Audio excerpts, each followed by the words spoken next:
say, if you want to make absolutely sure your message stands out and gets featured on the show, there's an easy way to do that. Use the super chat feature. Just click the $sign. It should be at the bottom of the chat box to send in your super chat. This guarantees that your message gets on the air, and it's also a fantastic way to support our channel. We rely on your support to keep bringing you the sports content you love, and we appreciate every bit of it. So go ahead and let us know what you're thinking. Hit that super chat button, and let's keep this show as interactive and exciting as possible. And if you prefer, you can also go to GSMC Podcast. Excuse me. You can also go to gsmcpodcast.net to tip, donate, and leave a comment or question there. We couldn't do what we do without your amazing support, and we're so thankful to have you as part of our community.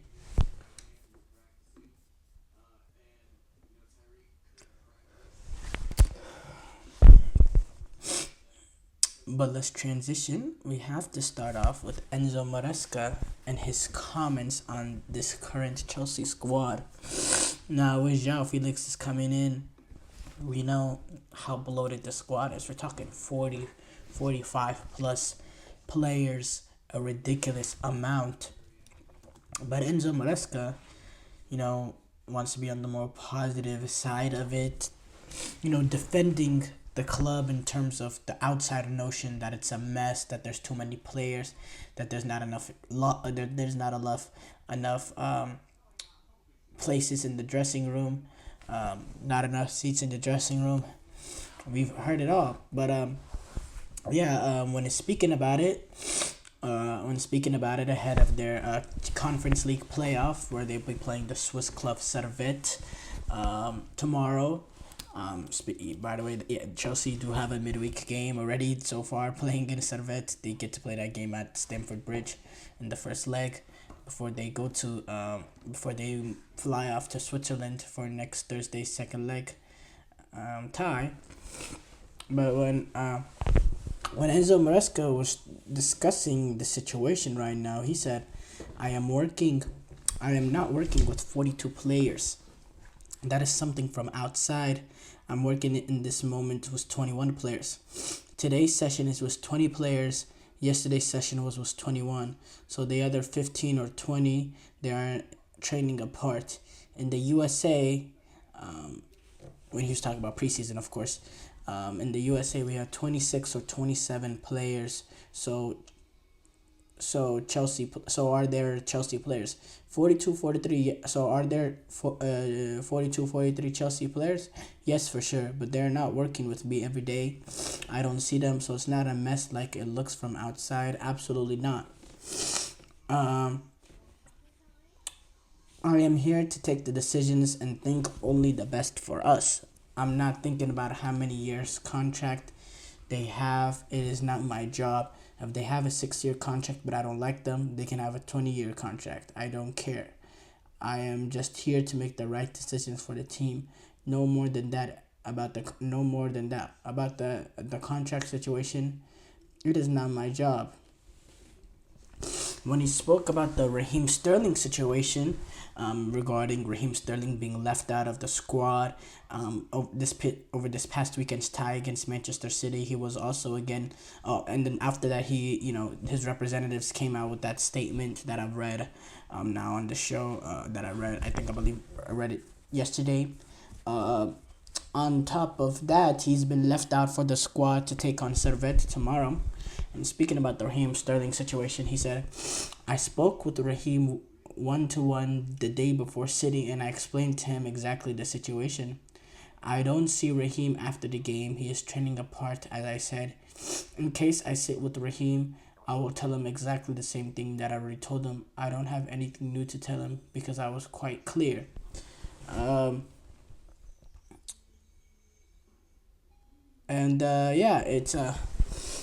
It's just very, very interesting thing going on with Sterling. It's clear, Sterling needs to find himself out of Chelsea. He's not gonna get the relationship is not. I don't think the relationship is scarred or anything. I just think, Raheem Sterling at this point in his career, he needs to be a starter game in, game out, playing playing for a club.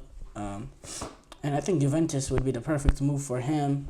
Would be the perfect move for him. So I do. Whenever Maresca was talking about the Gallagher situation, how they needed to sell him to comply with Premier League profit and sustainability rules, and speaking about the Gallagher's name being chanted in the game against City, he said, Enzo Maresca did in that same press conference, "It is not only for Chelsea. Many clubs in the moment are selling players from the academy. That is very sad because we all love." I mentioned the other day we have Totti. He played in Roma for 20 years. It was his team, and we all love that. Now in this moment, the rules are a bit different, and sometimes you need to sell your academy players to have 100% profit, and it is the situation. Also, the rules, they are there, so we need to at least, so we need to at least, so we need to at least to respect the rules. Yeah, it was hard reading that quote there because obviously, Enzo Maresca is being a foreigner, so his grammar is not going to be exactly perfect. But that's something I should have noticed and, kind of edited on my own while I was reading it. But look, for me, there was a whole lot of bluff in there. Some things, going back, he doesn't train with the 42, 43 players.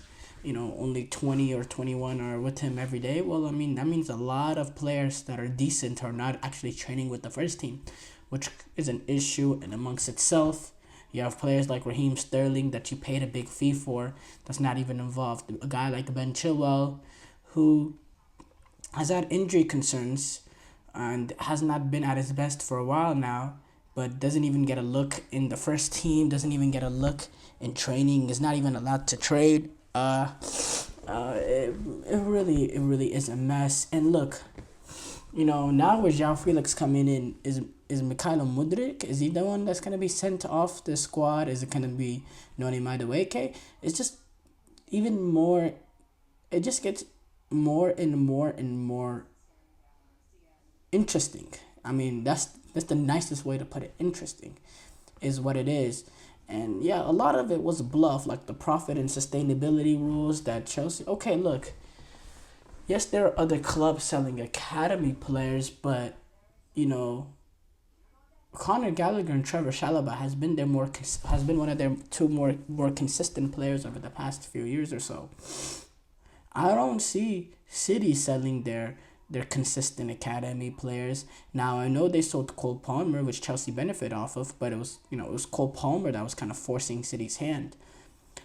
A lot of it was bluff in what he said. A lot of it was bluff.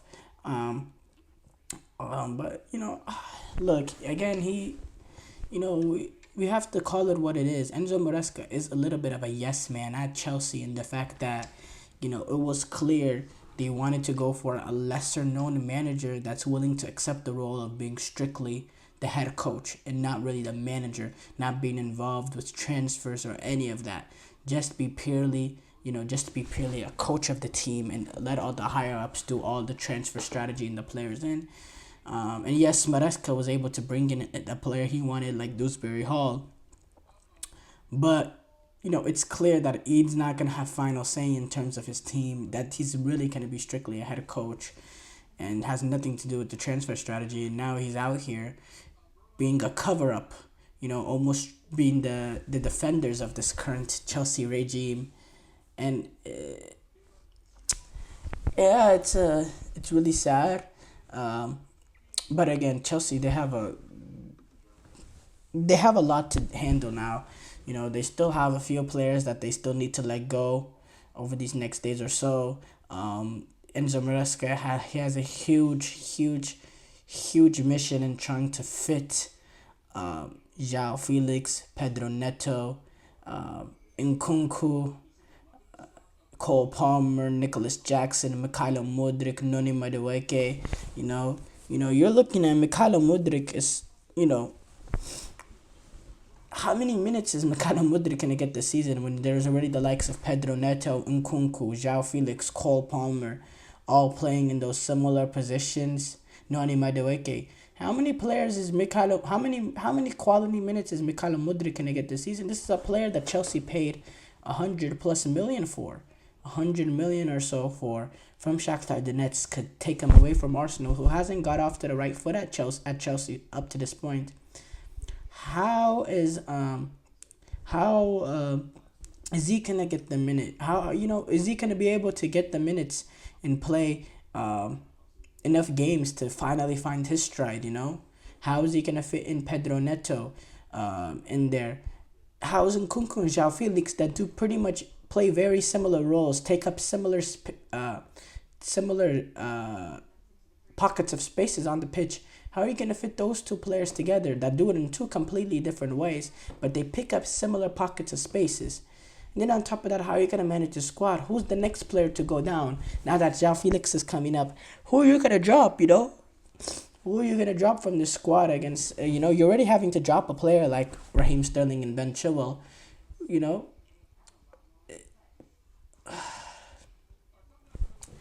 It's really frustrating as a Chelsea fan. It's really, really frustrating as a Chelsea fan. It's really frustrating hearing that press conference because, look, he's kind of a muppet right now. And, he's really up against it. He has a lot to do.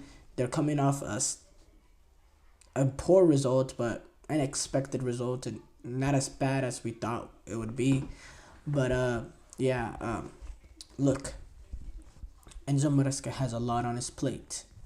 And, there's going to be a lot of pressure because, this is Chelsea at the end of the day, and the expectations are always going to be high. But the situation Chelsea find themselves in is it's unbelievable.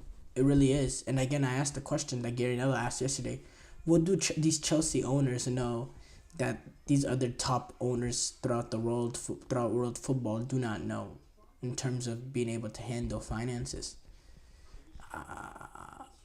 I don't know.